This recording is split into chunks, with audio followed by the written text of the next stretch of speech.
Kalau seorang hamba sholat, itu bukan kalimat hampa yang dia bacakan.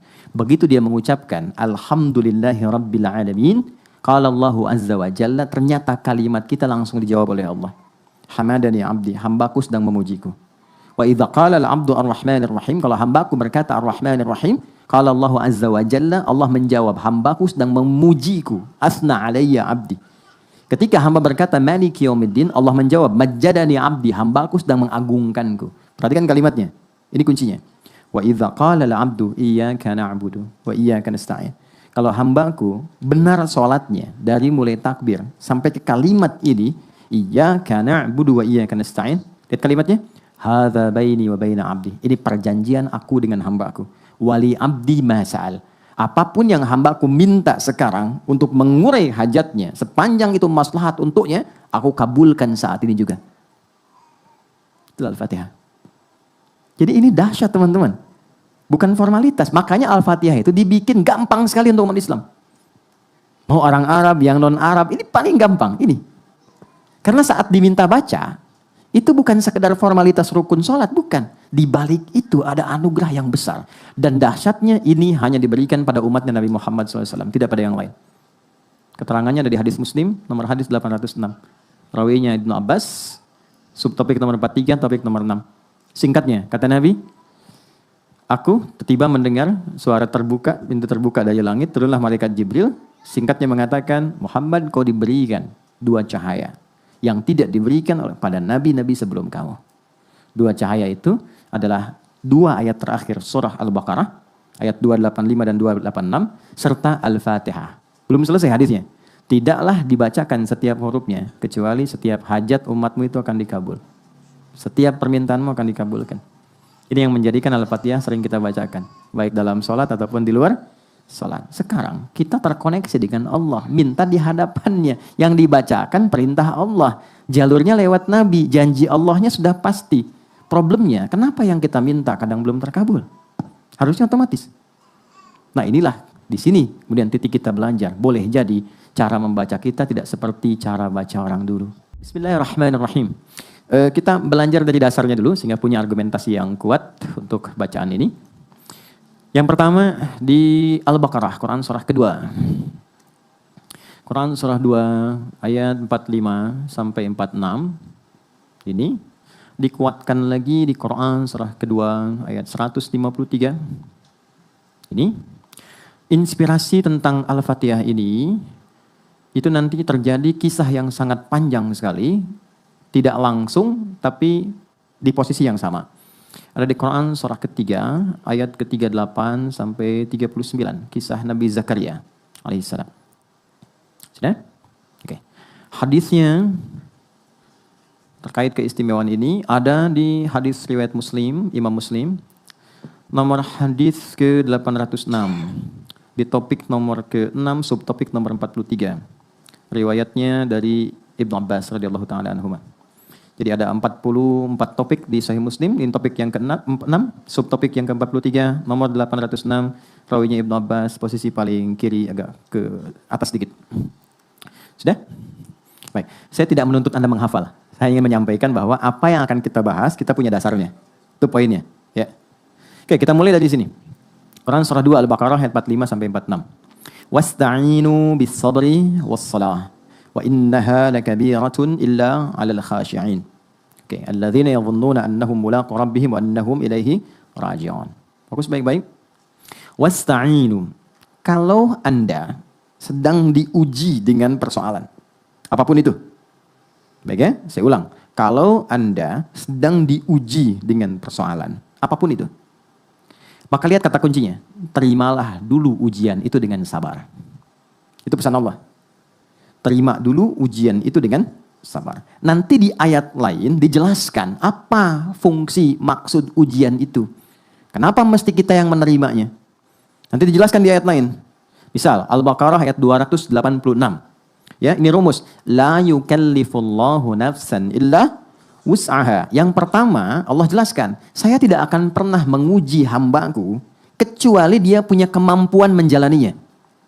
Dan itu secara psikologi, motivasi yang sangat luar biasa. Jadi kalau saya diuji, rasakan, memang saya yang mampu. Gitu. Jadi kalau Anda diuji, memang cuma Anda yang mampu, yang lain nggak mampu. Kalau Anda nggak mampu, nggak mungkin diberi ujian. Itu sifat keadilan Allah. Di apapun yang sedang kita alami, di kantor, di rumah, di kehidupan kita pribadi, kalau sedang merasakan ada masalah, yakinkan dan bersyukurlah karena Anda yang terpilih mendapat amanah Allah, bukan orang lain. Ketika Anda dipilih, bukan saya, artinya Adi Hidayat nggak mampu, Anda yang mampu. Banggalah dengan itu. Lalu Allah jelaskan di ayat lain, saya menguji engkau untuk meningkatkan kualitas hidupmu. Jadi masalah itu diberikan bukan untuk menjadikan hidup kita bermasalah. Tapi memang fitrah hidup itu harus mendapat masalah dan ujian untuk meningkatkan kualitas hidup. Kalau nggak diuji, nggak mungkin kelihatan kualitasnya. Bagaimana anak SD bisa dikatakan layak masuk SMP, dia harus diuji. Begitu lulus, oh ini cocok. Dia bisa siap menerima materi-materi di SMP. Lewat ujian, masuk SMP. Diuji selesai, lulus levelnya SMA. Bukankah ketika lulus ujian itu dia naik level? Maka bahasa orang kita kekinian sering mengatakan, Allah pengen naikin level kamu tuh. Ya kan? Jadi yakinkan ketika Anda diuji kata Allah itu, saya bukan ingin memberikan beban pada hidupmu. Tapi ingin meningkatkan kualitas hidupmu. Dan gak mungkin saya kasih kalau engkau gak sanggup. Itu poin pertama. Jadi berbahagialah, gak harus bikin status. Memang cuma aku yang sanggup. Tapi hatinya rapuh gitu. Ya, itu poin pertama tuh. Jadi poin itu nanti baru dikasih motivasi kedua.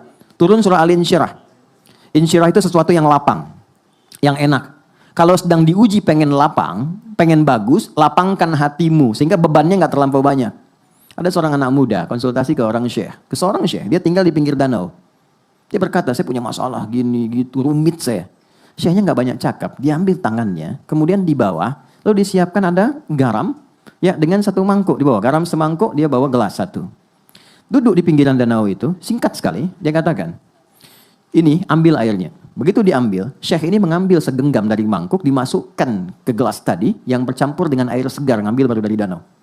Kocok begini, minum. Mulanya nggak mau.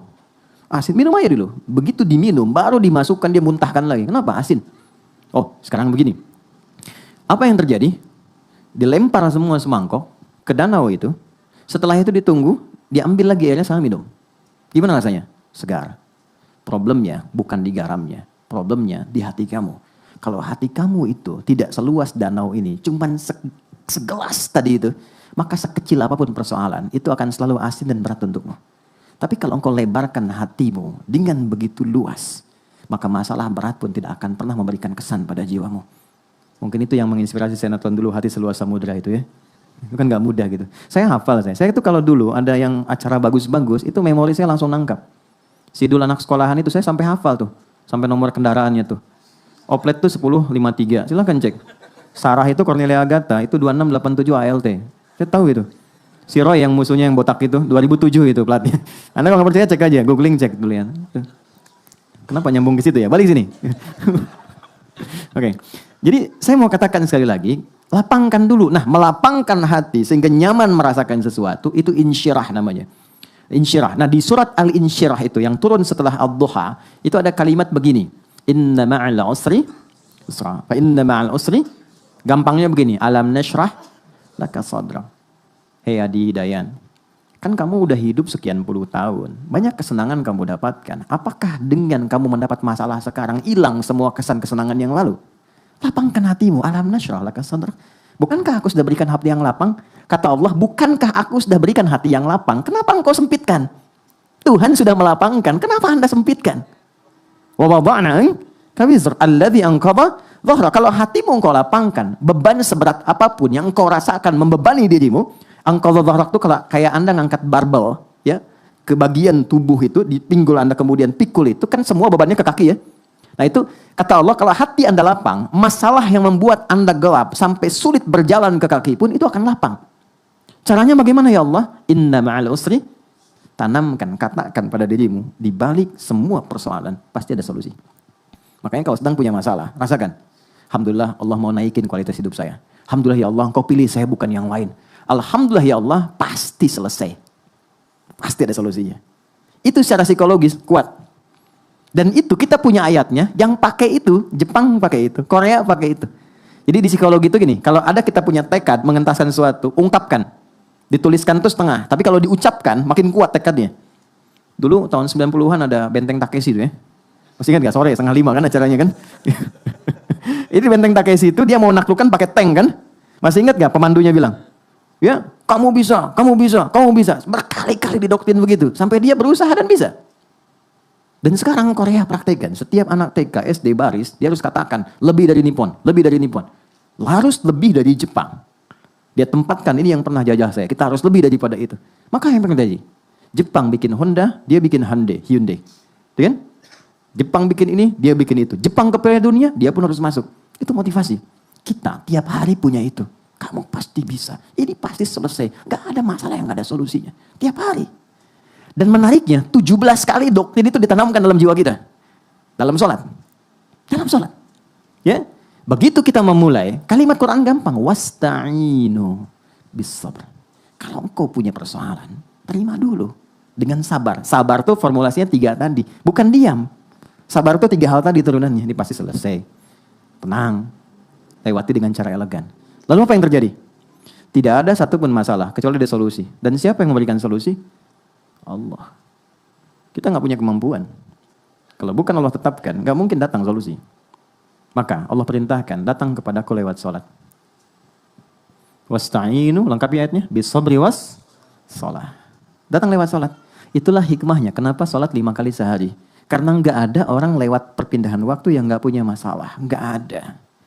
Subuh ke zuhur, sebentar lagi zuhur. Apa dikira nggak ada persoalan di sini? Ada. Ini wajah tenang begini, kadang senyum. Mungkin problemnya belum selesai. Itu kan? Saya pun demikian, kita semua sama. Setiap kita pasti punya masalah. Karena di balik itu ada kualitas hidup kita. Maka Allah tidak ingin membiarkan masalah itu larut sehingga sampai terbawa dalam tidur. Maka apa yang dilakukan? Bawa dalam sholat. Jadi diperintahkan kita sholat itu untuk mengurai semua persoalan itu semua sehingga nyaman, tenang, dan muncul solusi. Itu poinnya. Maka lanjutkan ayatnya. Wasta'inu bis-sabri was-sholah. Itulah kenapa kita datang sholat. Kita minta, kita doa. Isinya doa semua. Untuk mengoneksikan. Dan menariknya, kalau belum yakin, imannya dipertanyakan. Turunlah Quran surah kedua ayat 153. Ini redaksinya sama dengan yang ini. Tapi ditekankan dengan iman di depannya. Ya ayyuhalladzina amanu ista'inu bis-sabri was-sholah. Hei, apa kamu gak yakin? Katanya kamu beriman. Ya, dipanggil semua level iman. Dekat, menengah, jauh. 361 kali disebutkan di Quran. Kamu mau merasa iman lemah, iman menengah, iman kuat, tapi kan kamu beriman. Kalau kamu beriman, siapapun engkau. Pakai alladzina, 1080 kali disebutkan di Quran. Alladzina itu mencakup semua. Lintas gender, mau laki-laki, perempuan, besar, kecil, tua, muda. Sepanjang kau beriman, kamu harus yakin kata Allah. Aku perintahkan sholat, sifatnya memaksa. Untuk apa? Meningkatkan kualitas hidup, mengurai bebanmu. Kalau kamu nggak pengen, itu pilihan kamu, terserah. Kan? Allah nggak paksa. Tapi dengan rahmannya, Allah bertanggung jawab dengan sifat rahman dan rahimnya. Memastikan hambanya itu mendapat bagian keadilannya. Panggil. Nah, dalam sholat inilah diberikan kepada kita anugerah untuk membuka dan mengurai semua hal yang kita rasakan sulit. Itulah yang menjadikan semua nabi, rasul, bahkan semua sholat. Anda boleh cek. Ya, kita ambil di Quran saja misalnya. Nabi Musa ketika kesulitan sholat. Ada sholat di Quran surah 20 Thaha ayat ke-14. Innani anallahu la ilaha illa ana fa'budni wa aqimis salata li dzikri. Musa sholat. Nabi Isa, Yesus, Mesias, itu sholat. Quran surah 19 Maryam ayat 31 sampai 33. Wa awsani bis shalah wa ja'alani mubarakan aina ma kuntu wa awsani bis shalah. Allah perintahkan aku salat. Nabi Ismail, kakek buyutnya Nabi yang ke-29.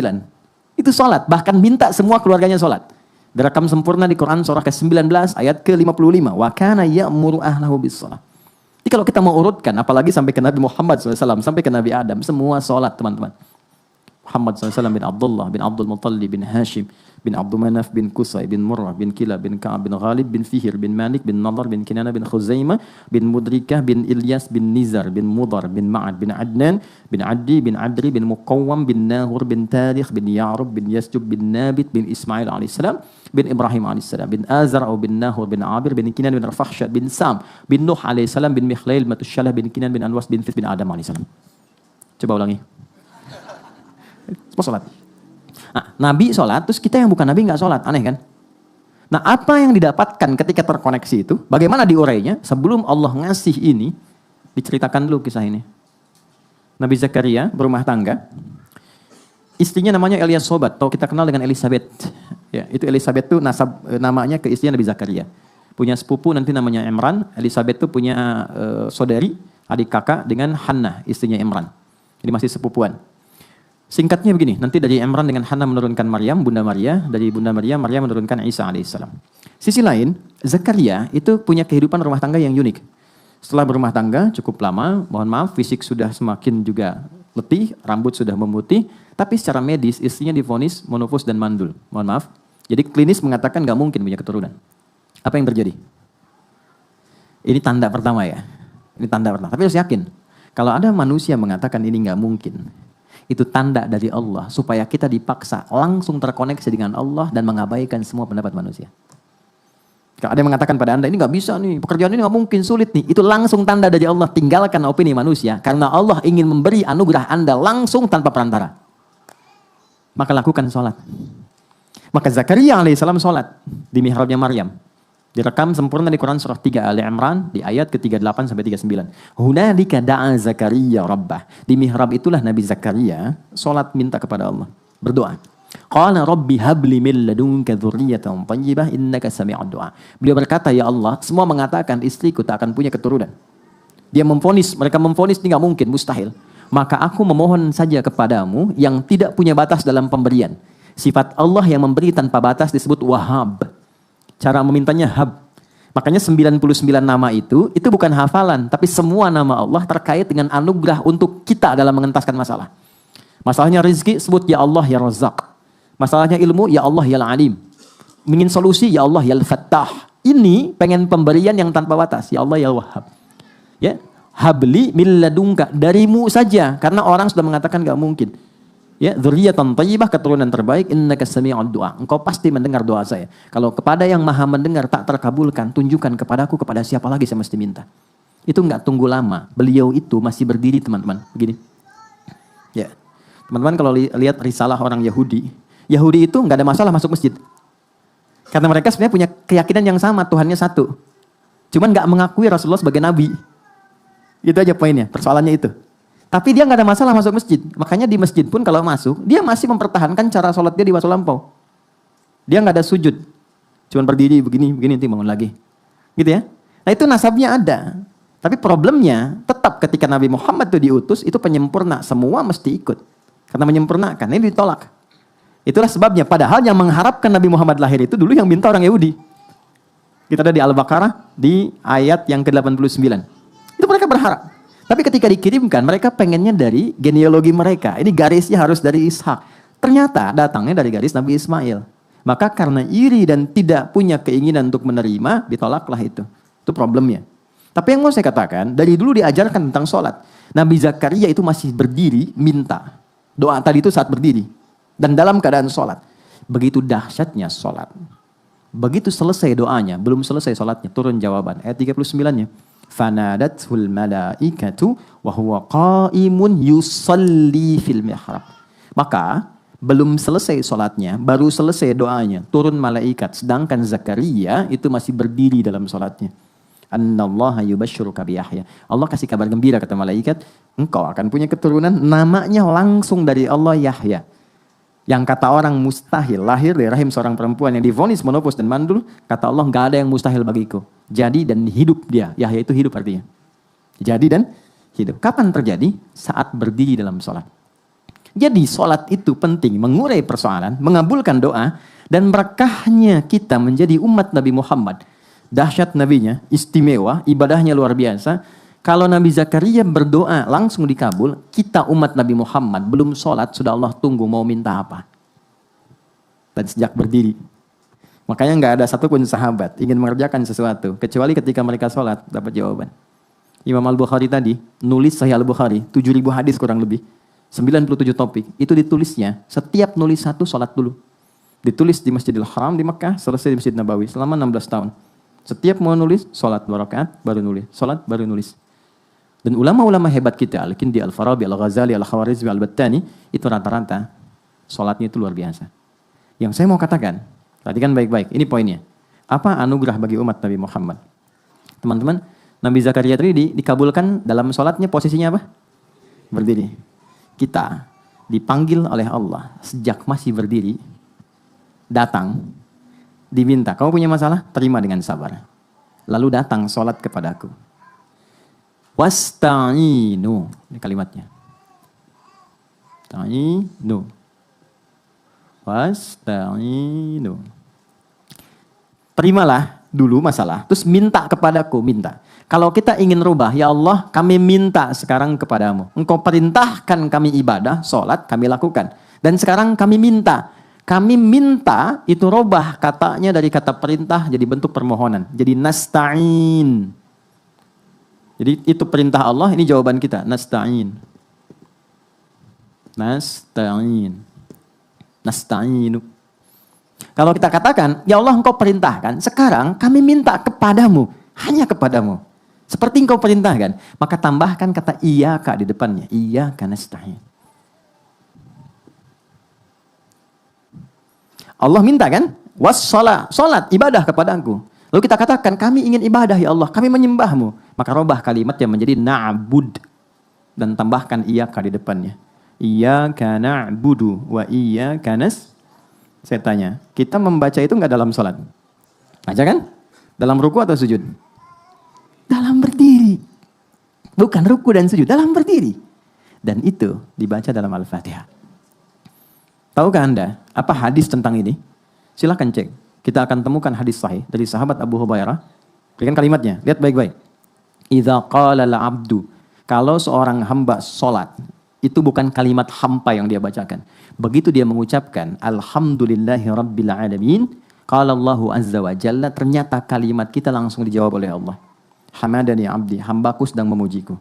Wa idza qala al-'abdu ar-rahmanir rahim, kalau hambaku berkata ar-rahmanir rahim, qala Allahu azza wa jalla, Allah menjawab hambaku sedang memujiku. Asna alayya abdi. Ketika hamba berkata maliki yaumiddin, Allah menjawab majjadani abdi, hambaku sedang mengagungkanku. Perhatikan kalimatnya. Ini kuncinya. Wa idza qala al-'abdu iyyaka na'budu wa iyyaka nasta'in. Kalau hambaku benar salatnya dari mulai takbir sampai ke kalimat ini, iyyaka na'budu wa iyyaka nasta'in. Lihat kalimatnya. Hadza baini wa baina 'abdi. Ini perjanjian aku dengan hambaku. Wali abdi ma sa'al. Apapun yang hambaku minta sekarang untuk mengurai hajatnya, sepanjang itu maslahat untuknya, aku kabulkan saat ini juga. Itu Al-Fatihah. Jadi ini dahsyat teman-teman. Bukan formalitas. Makanya Al-Fatihah itu dibikin gampang sekali untuk umat Islam. Mau orang Arab, yang non-Arab, ini paling gampang. Ini. Karena saat diminta baca, itu bukan sekedar formalitas rukun sholat, bukan. Di balik itu ada anugerah yang besar. Dan dahsyatnya ini hanya diberikan pada umatnya Nabi Muhammad SAW. Tidak pada yang lain. Keterangannya ada di hadis Muslim, nomor hadis 806. Rawinya Ibnu Abbas, subtopik nomor 43, topik nomor 6. Singkatnya, kata Nabi, aku tiba mendengar suara terbuka, pintu terbuka dari langit, turunlah malaikat Jibril. Singkatnya mengatakan, Muhammad kau diberikan dua cahaya yang tidak diberikan pada nabi-nabi sebelum kamu. Dua cahaya itu adalah dua ayat terakhir surah Al-Baqarah, ayat 285 dan 286, serta Al-Fatihah. Belum selesai hadisnya. Tidaklah dibacakan setiap hurufnya, kecuali setiap hajat umatmu itu akan dikabul. Setiap permintaanmu akan dikabulkan. Ini yang menjadikan Al-Fatihah sering kita bacakan. Baik dalam sholat ataupun di luar sholat. Sekarang kita terkoneksi dengan Allah. Minta di hadapannya. Yang dibacakan perintah Allah. Jalurnya lewat Nabi. Janji Allahnya sudah pasti. Problemnya, kenapa yang kita minta kadang belum terkabul? Harusnya otomatis. Nah inilah di sini kemudian titik kita belajar. Boleh jadi cara membaca kita tidak seperti cara baca orang dulu. Orang sakit dibacain Al-Fatihah sekali sembuh. Kan masih ingat seorang kepala suku tersengat kalajengking. Kalajengking Arab loh.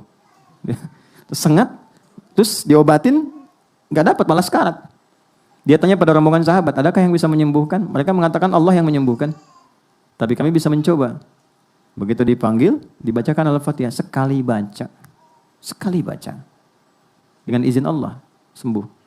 Bukan karena bacaan, bukan karena dia memulih, tidak. Tapi ketertautan koneksinya dengan Allah itu begitu tinggi. Dibacakan, sembuh. Dikasih hadiah kambing banyak. Dibawa ke Nabi. Iya, mental sahabat tuh. Mereka takut tuh gratifikasi. Itu betul, itu ada dalam babnya tuh. Takut. Dibawa ke Nabi untuk laporan. Ya Rasulullah, terjadi begini tadi, kami dikasih kambing. Halal enggak katanya? Halal enggak? Takutnya disangka jualan ayat dapat sesuatu gitu kan. Itu kesannya dalam sekali. Makanya di Quran, seperti saya, kami, para pengajar itu, nggak boleh kita orientasi materi. Wala tamnun tastakthir. Guru yang baik itu bukan guru yang ketika datang meminta tarif. Itu kata Quran. Makanya saya tanyakan Mas Dimas dan kawan-kawan. Dari sejak saya ngajar, saya larang Anda memberikan apapun. Saya menjaga spirit ayat itu. Jangan pernah, motivasi nanti hilang. Ya, dari mana Allah berikan sisi lain.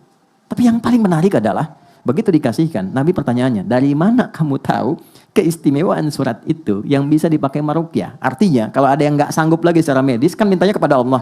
Tahu dari mana jalurnya pakai surat itu? Nabi pertanyaan retoris sebetulnya. Dan mereka pahamnya yang baru diajarkan itu. Ya udah nggak ada yang lain, pakai aja itu. Ya, kalau yang diajarkan Qul Huwallah, mungkin mereka baca Al-Ikhlas kan? Ini Nabi ketawa, yuk kita makan sama-sama. Dinikmati. Tapi poin besarnya adalah, ketika Allah menginginkan semua persoalan terurai, pintunya dibuka dari mulai dunia sampai dengan ke surga, sampai kebaikannya, maka dalam bahasa Arab disebut dengan Al-Fatihah. Itulah sebabnya cara baca kita masih diperbaiki. Kita mesti memaknai apa yang kita bacakan, dan di titik inilah kita belajar tentang bagaimana menghadirkan Al-Fatihah dengan cara yang benar saat sholat. Bisa dipahami? Oke, ini mukadimah kedua. Sekarang kita masuk kepada inti pelajaran cara baca Al-Fatihah. Kita masih ada waktu? Oh, oke. Saya berhenti di 20 menitan sehingga kita punya sekitar 30 menit untuk diskusi ya. Teman-teman kita mulai. Al-Fatihah ada 7 ayat. Saya ulang ya. Ada 7 ayat. Supaya kita keluar dari perdebatan, simple aja. Kita bacakan dari Bismillahirrahmanirrahim sampai Waladhdallin. Jelas? Bismillahirrahmanirrahim. Alhamdulillahirabbil alamin. Arrahmanirrahim. Maliki yaumiddin. Iyyaka na'budu wa iyyaka nasta'in. Ihdinas siratal mustaqim. Siratal ladzina an'amta 'alaihim ghairil maghdubi 'alaihim waladdallin. Jelas? Oke, 7 ini.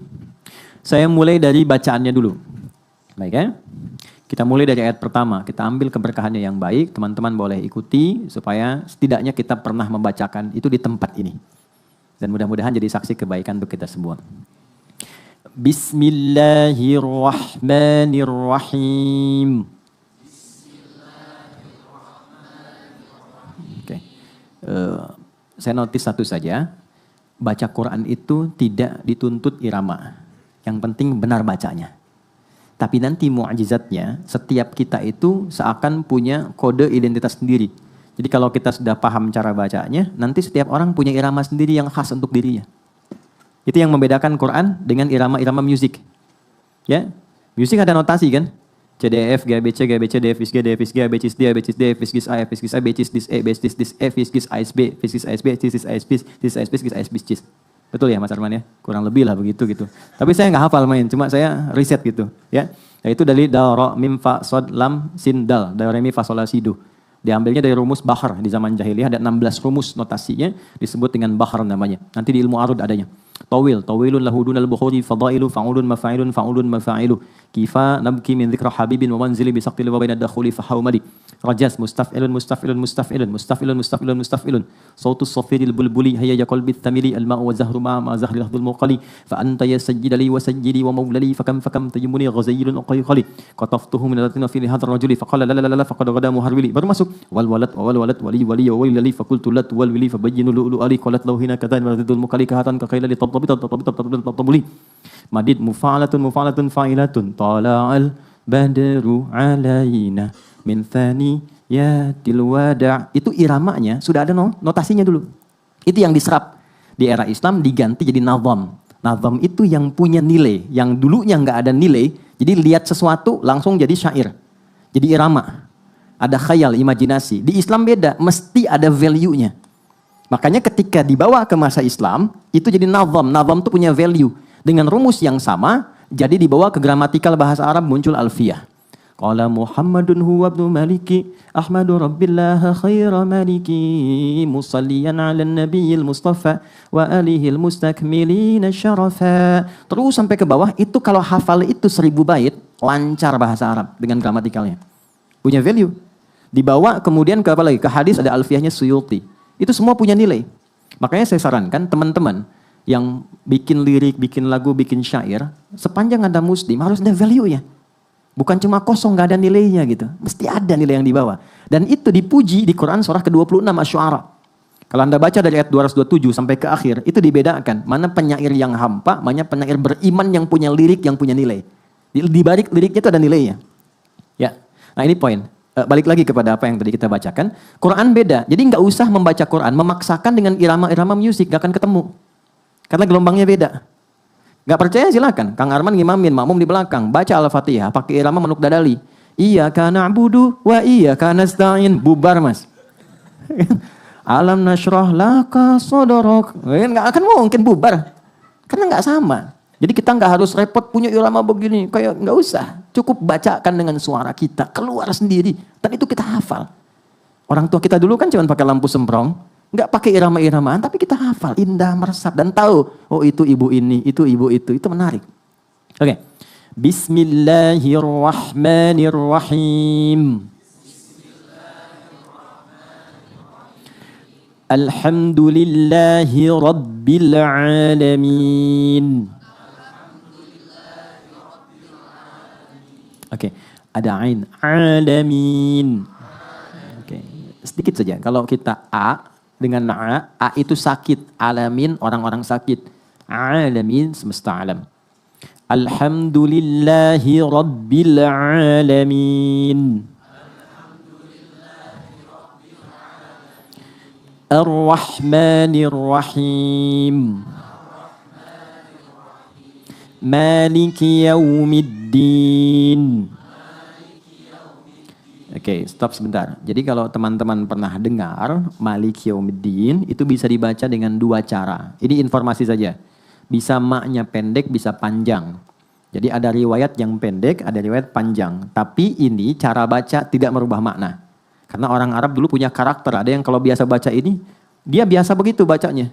Bukan cuma di Quran, dia ada dialek. Jadi kalau dipaksa-paksa pun sampai kiamat kurang 2 hari, itu sulit.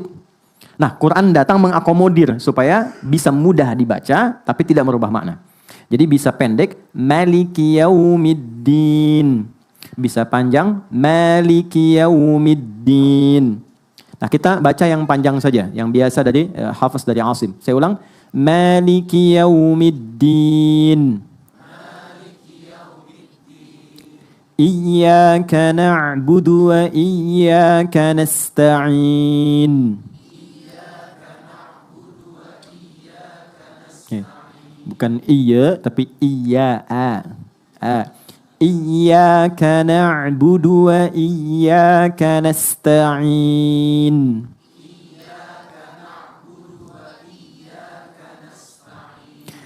Ihdinas siratal mustaqim. Ihdinas siratal mustaqim. Siratal ladzina an'amta 'alaihim ghairil maghdubi 'alaihim.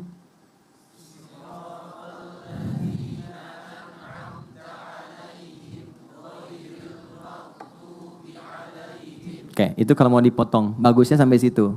Karena nanti suka ada yang baca begini. Siratal ladzina an'amta 'alaihim. Ada yang suka kan? Ghairil maghdubi 'alaihim waladdallin. Bagus bacaannya, cuma secara wakaf kalau mau tepat itu ada saja namanya. Jadi im ketemu him, berhentinya lebih bagus dan secara nahwu gramatikal lebih benar. Siratal ladzina an'amta 'alaihim ghairil maghdubi 'alaihim. Kalau mau berhenti. Kalau kita nafasnya cukup panjang, disatukan, bagus. Siratal ladzina an'amta 'alaihim ghairil maghdubi 'alaihim waladdallin. Oke, sekarang kita satukan dulu. Siratal ladzina an'amta 'alaihim ghairil maghdubi 'alaihim waladdallin. Amin. Baik. Yuk, itu bacaannya. Nanti teman-teman bisa putar lagi, orang bisa lihat. Yang ingin saya ajarkan yang mahalnya. Ini. Mana tadi ya? Enggak. Maknanya. Semoga Allah ampuni dosa-dosa kita. Yuk kita mulai. Kalau kita ingin dibuka oleh Allah. Ini tolong fokus karena ini yang paling penting ya. Semua sifat-sifat kebaikan, pintu-pintu kemuliaan yang merubah kehidupan kita. Maka yang pertama, pahami Al-Fatihah, pembuka segala kebaikan. 1. Bismillahirrahmanirrahim. Saya agak cepat. Mas Baim rata-rata berapa ya kita kalau ngaji hadir? Mas Dimas? 120-an ya. Saya pernah kirim mushaf nggak ya? Mas Dimas mana kelihatan? Ada. Pernah kirim mushaf nggak? Belum ya? Oke, nanti Mas tolong catat ya. Nanti saya kirimkan mushaf supaya nanti mushafnya kita semua seragam. Nanti pas ngaji itu ngaji lagi ketemu saya. Nanti tinggal dibuka. Nanti interaksinya lebih enak, lebih gampang. Jadi kalau saya sebutkan saya halaman sekian, buka nomor sekian, ini lebih gampang. Dan itu dari saya aja ya. Dan tidak boleh bayar. Memang kita cetak itu untuk diwakafkan. Itu ada, insyaallah. Ya, lihat sini teman-teman. Bismillahirrahmanirrahim. Tolong Anda cek Quran surah 96 ayat 1. Iqra bismi rabbikal ladzi khalaq. Quran surah 96 Al-Alaq ayat 1. Masih ingat wahyu pertama yang turun pada Rasulullah apa? Bukan Iqra. Jangan maksa. Iqra. Oke. Yang turun pada Nabi itu bukan Iqra. Yang pertama turun pada Nabi itu Iqra bismi rabbikal ladzi khalaq. Karena ketika turunnya Iqra, Nabi menjawab apa? Ma'ana biqari, saya nggak bisa baca. Tapi Allah turunkan langsung Iqra. Gini. Bismi rabbikal ladzi khalaq.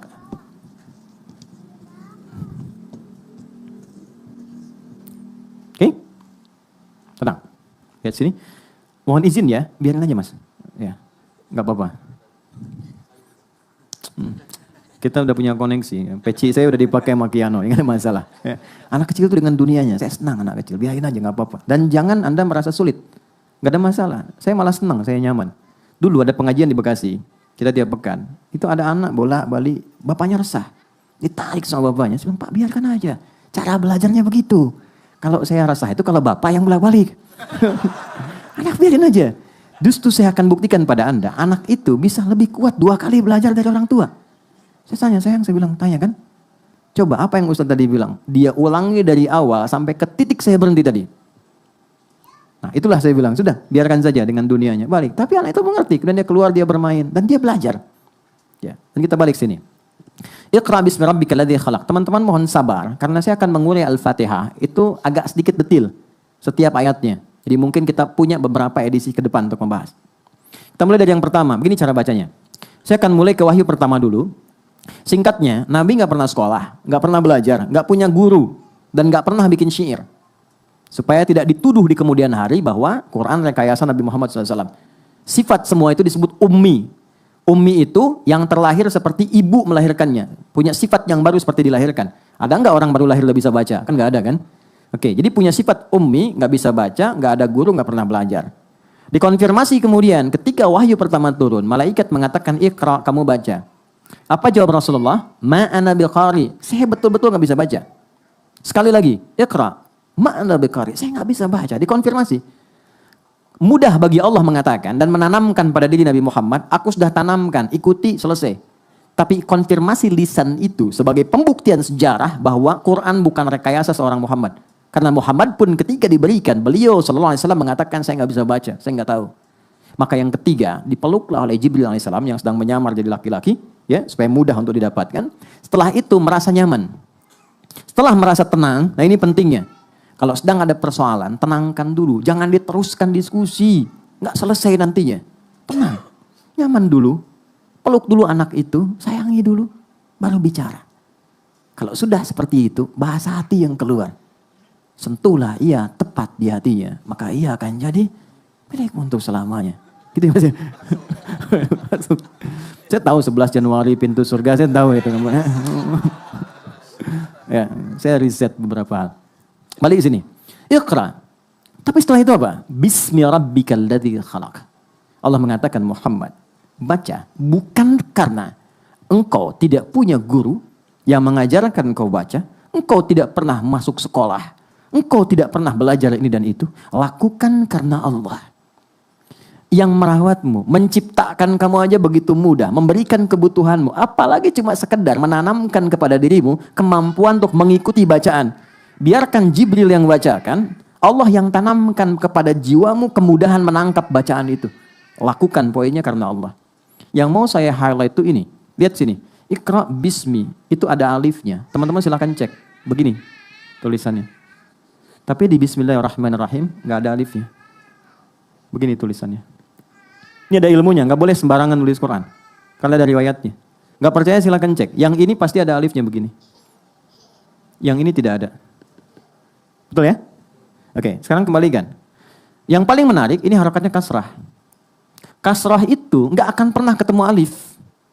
Alif itu pasangannya fathah. A, setiap ada huruf, ini misalnya fa nih. Ketemu alif begini, itu pasti fathah begini. Karena ini pasangannya. Alif itu untuk memanjangkan bacaan supaya panjang, lebih panjang dari sebelumnya. Jadi fa gitu. Tadinya pendek. Jadi ada alif untuk memanjangkan bacaan, ya untuk melembutkan harakat, u untuk menggemakkan. Banyak sifatnya. Ada rumusnya, ada hikmahnya.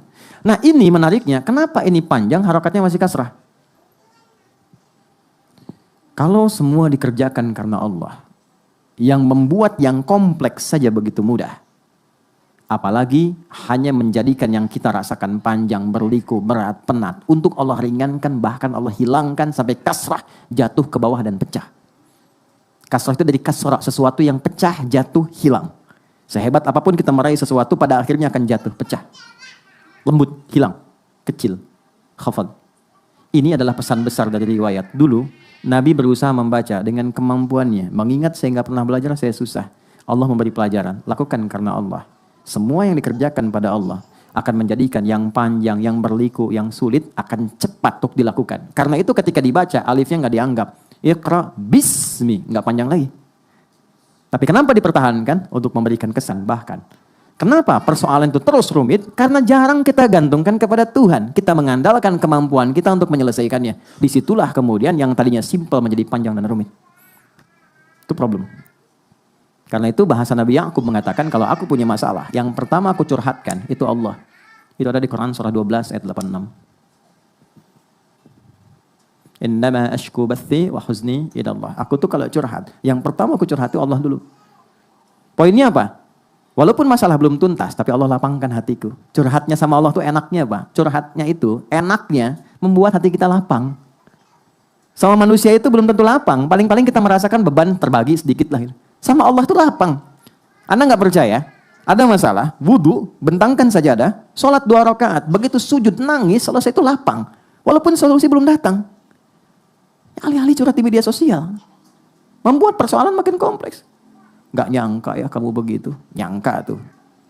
Orang kalau sedang bilang nggak nyangka, dia sedang nyangka itu. Nah, kita diajarkan begini.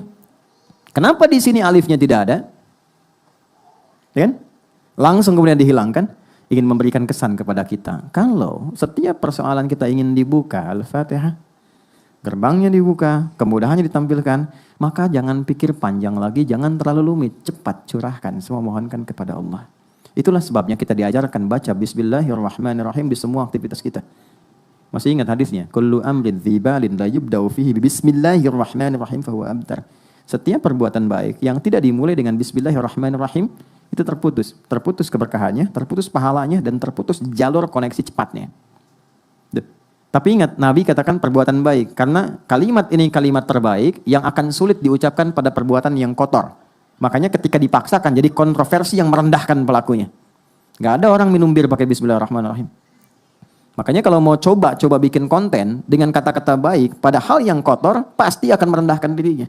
Yang akan diterima hanya celaan, cacian, keburukan, dan sebagainya. Karena baik tempatkan pada yang baik, yang kotor kita jauhi. Ini poinnya. Nah, yang lebih besarnya adalah ba, saya rinci. Ba itu ada 14 fungsinya dalam bahasa Arab. Ada kitab bagus sekali buku, judulnya Mughnil Labib an Kutubil A'arib. Ya, itu dia menguraikan semua makna huruf dari alif sampai ya. Ba itu ada 14. Ada orang kita ikut PhD di Timur Tengah. Dia cuman bahas huruf ba di surat Al-Maidah ayat ke-6 tentang wudu saat basuh kepala itu pakai ba, wamsahu biruusikum. Kok ada ba? Yang lainnya nggak pakai ba. Itu baru bahas huruf ba 1 dapat doktor. Anda yang belum silahkan, ada ta, ada fa, ada jim sampai ya tuh. Ini 14. Nah, 14 ini yang sesuai dengan ini apa? 1, ada namanya musahabah, al-musahabah. Ada namanya al-ilsaq. Ada namanya ghayah. Cepat saja. Saya mulai dari bawah dulu paling gampang. Ghayah itu tujuan. Lakukan semua kegiatan yang baik itu tujuannya untuk mendapat ridha Allah, supaya Allah suka. Tarik perhatian Allah. Begitu kita dapat perhatian Allah, Allah buka semua akses. Anda dapat perhatian pemimpin, ya, dapat perhatian bos, dapat perhatiannya, semua dibuka kan aksesnya. Kita dapat perhatian Allah, itu semua dibuka kemudahannya. Maka huruf ba di kalimat Bismillahirrahmanirrahim mengajarkan jika mengerjakan segala apapun, maka tempatkan tujuan utama itu untuk mendapatkan ridha Allah. Karena Allah. Bismillah, aku mengerjakan perbuatan ini supaya Allah ridha. Kalau sudah Allah ridha, maka dengan rahmannya Allah buka pintu kemudahan dunia, dengan rahimnya dijadikan untuk berpahala yang memudahkan saya ke surga. Itu poinnya. Contoh, saya mau makan, mau minum. Nabi ajarkan, khudh biyaminika ma yalik. Kalau Anda mau makan, mau minum, ambil yang terdekat. Jangan yang paling jauh. Karena itu orang tua, kalau nata makanan itu, usahakan mengenali orang-orang di rumah, tempatkan yang paling disukainya dekat dengannya. Anak pertama suka ayam, ayamnya goreng, tempatkan dengan dia. Dekatkan. Yang satu suka tempe, dekatkan. Jadi nanti ketika mengambil paling gampang. Yang repot kalau tertukar, repot ketika melampaui adabnya dipandang kurang elok dalam Islam. Saya punya teman dari Pakistan sama India. Kan di Timur Tengah itu makan pakai nampan. Itu ayamnya ngumpul di bagian India. Pakistan nggak ada. Ini nyata cerita. Jadi begitu mau makan diajak ngobrol dulu. Malah ngobrol dia putar-putar begini tuh. Begitu udah sampai ayamnya di depan teman Pakistan. Yang India sadar. Dia jawab apa? Biarkan bumi berputar pada porosnya. Jadi putarin lagi. Oke, ba. Bismillahirrahmanirrahim. Makna kata ba di Bismillahirrahmanirrahim. Fokus. Adalah saya ingin minum ini untuk mendapatkan ridha Allah. Maka ketika seseorang mengatakan bismillah dan dia minum, dia nggak mungkin menyentuh minuman yang Allah nggak sukai. Karena di situ ada fungsi apa? Musahabah. Musahabah itu merasa diawasi, dilihat. Jadi kalau Anda ingin benar, ingin hasilnya berkah, ingin bagus, rasakan ketika beraktivitas sedang dilihat Allah. Itu mahal, itu cuma di huruf ba. Anda bekerja karena apa? Saya tanya nih pada teman-teman yang laki-laki ya. Anda mencintai istri dan keluarga itu karena sayang atau karena Allah? Susah ya. Susah kan? Ketika Anda tempatkan cinta itu di dalam satu bejana rahmatnya Allah, supaya Allah ridha, maka itu yang mendatangkan samara, sakinah, mawadah, dan rahmah. Tapi kalau Anda hanya tempatkan pada ikhtiar Anda, jalannya berliku teman-teman. Berliku. Makanya samara di Quran dibukanya pakai ayat. Coba di Quran surah ke-30 ayat 21. Itu ayat dulu baru samara. Wa min ayatihi ayat. An khalaqalakum min anfusikum azwaja litaskunu ilaiha sakinah wa ja'ala bainakum mawaddah wa rahmah. Kalau kita menempatkan pasangan sebagai titipan Allah dan mencintainya karena Allah, lalu kita ikuti apa yang Allah inginkan untuknya, itu demi Allah dipermudah jalannya. Permudah. Dan didahulukan sakinah. Karena fungsi rumah tangga itu bukan kemewahan. Tujuan utamanya bukan dapat kemewahan. Yang paling dasar itu kebahagiaan. Kata Quran itu, maaf ya, salah kalau orang nikah itu hanya ingin mendapatkan materi. Materi itu betul penunjang. Perhatian itu penunjang. Tapi tujuan pokoknya kedamaian. Supaya ingin tenang. Peace, damai, enak, tenang, bahagia. Antum pilih deh. Kaya tapi gelisah atau miskin tapi tenang. Gak ada pilihan ketiga, gak usah maksa. Kaya tapi gelisah atau miskin tapi tenang. Mau miskin susah ngucap gitu kan. Oke, kaya tapi tenang. Karena itu sakinah didahulukan. Nah, Bismillahirrahmanirrahim itu membuka semua gerbang kemuliaan tadi. Maka dari itu, orang-orang yang lekat dengan ini, gak mungkin dia baca Bismillahirrahmanirrahim 17 kali melakukan maksiat, gak mungkin. Kalau benar macanya. Makanya ketika mengucapkan huruf ba, Bismillah, rasakan kita diawasi Allah. Itu poinnya. Nah ketika seseorang membaca dengan benar dengan huruf ba itu, maka muncullah ismun. Ismun itu disebut dari nama. Asalnya dari kata sumuwun, sesuatu yang tinggi. Makanya beri nama seseorang itu dengan baik supaya dia dihormati, ditinggikan dalam kehidupan sosialnya. Wasmun wa fi'lun thumma harfunil kalim wahiduhu kalimatun wal qawlu am wa kalimatun biha kalamun qad yu'am. Ada 3 hal manusia dinilai dalam kehidupannya. 1 dengan namanya. Beri nama yang bagus supaya dia terhormat. Ya. Anda boleh punya hobi, tapi lihat hobinya itu ketika diberikan dengan nama kepada anak, mengangkat martabatnya enggak? Jangan sampai ketika hobi Anda A diberikan kepada anak, jadi dibully. Cari yang terbaik, itu ismun. Ditinggikan, tinggi itu sumu. Ketika Anda mendekatkan segala kegiatan karena Allah, tujuannya lillah, dan merasa diawasi oleh Allah, Anda mendapat tempat tinggi di hadapan Allah. Karena itu dilekatkan dengan kalimat Allah, Bismillah. Lakukan karena Allah, tujuannya karena Allah, maka Allah tinggikan Anda sebelum Anda mendapatkan dan melakukan apa yang sedang Anda kerjakan. Maka dibukalah dengan itu rahman Allah. Ini yang menjadikan kata Rahman dan Rahim sepaket turun. Ar-Rahman, Rahim. Rahman, sifat kasih Allah yang luas untuk kehidupan dunia khususnya. Semua diberi. Jadi kalau sudah paham Bismillahirrahmanirrahim, akses dunia itu gampang. Ya. Rahim, itu kasih Allah yang diberikan bagi hambanya yang lulus ujian dunia saat pulang ke akhirat. Ya. Pintu surga itu ini nih, rahimnya Allah. Dunia, rahmannya Allah. Dan itu mesti seimbang. Allah paling gak suka ada orang ngejar akhirat lupa dunia. Karena risalah kita di dunia. Dan Allah lebih gak suka ada orang larut dalam dunia gak ingat akhirat. Maka itu mesti ada keseimbangan porsinya. Itu yang sering kita katakan sapu jagat. Dunia akhirat seimbang. Ya, Rabbana atina fid dunya hasanah wa fil akhirati hasanah. Keseimbangan itu waqina adzabannar. Itu di Quran surah kedua di ayat ke-201 paling kanan sebelah bawah di mushaf. Wa minhum may yaqulu rabbana atina fid dunya hasanah fil akhirati hasanah wa qina adzabannar. Nah, saya mau tutup. Saat teman-teman saya, Anda, kita baca Al-Fatihah dalam sholat, rasanya begini enggak? Benar enggak karena Allah kerjanya? Benar enggak merawat keluarga itu karena Allah? Benar enggak menyayangi anak karena Allah? Kalau betul-betul karena Allah, bukan karena cinta, dilihat enggak sholat dia? Kenal Allah enggak? Anak belajar apa? Dikenalkan Allah enggak? Kan dihisab sebagai orang tua. Pasangan udah dekat, kenal enggak sama Allah? Udah dekat belum? Dekat tuh relatif, minimal kenal. Sehingga dengan kenal itu terjaga. Maka kita ucapkan tiap hari dalam Al-Fatihah, Bismillahirrahmanirrahim. Kita bertekad, ya Allah kalau kurang, aku perbaiki nih, tutup yang kurang itu. Aku berjanji, setelah ini akan lebih baik. Pekerjaan lebih benar, lebih engkau ridhai, lebih mendekatkan dengan dirimu, membuat aku lebih terukur sampai pulang kepadamu. Itu poinnya. Kalau kesadaran itu tiba, begitu Anda sampai pada kalimat iyyaka na'budu wa iyyaka nasta'in, itu langsung jawaban turun. Hadza baini wa baina 'abdi wa li 'abdi masal. Ini perjanjian antara hambaku dengan aku. Kalau komitmen dia benar sampai tadi itu, aku kabulkan apapun yang dia minta sekarang. Itu caranya teman-teman. Baca gampang. Baca gampang sekali. 19 huruf, setiap hurufnya 10 kebaikan, dapat selesai. Pahala dapat, tuntas tugas. Tapi poinnya dapat enggak? Value-nya terasa enggak? Jadi gitu. Nah, kita baru Bismillahirrahmanirrahim. Untuk sampai ke iyyaka na'budu masih ada alhamdulillahirabbil alamin, masih ada ar-rahmanir-rahim, masih ada maliki yaumiddin. Itu tapak-tapak jalannya. Saya tidak ingin buru-buru, saya menginginkan ini dulu selesai. Kalau kita sudah paham ini, baru kita akan dievaluasi oleh Allah. Allah mengevaluasi kita dengan kalimat alhamdulillahirabbil alamin. Ketika kita sadar kenapa akhirnya ini diulang ar-rahmanir-rahim. Ya, enggak ada pengulangan di Quran. Kenapa ini muncul lagi? Karena ada dampak kesadaran di ayat yang kedua alhamdulillahirabbil alamin.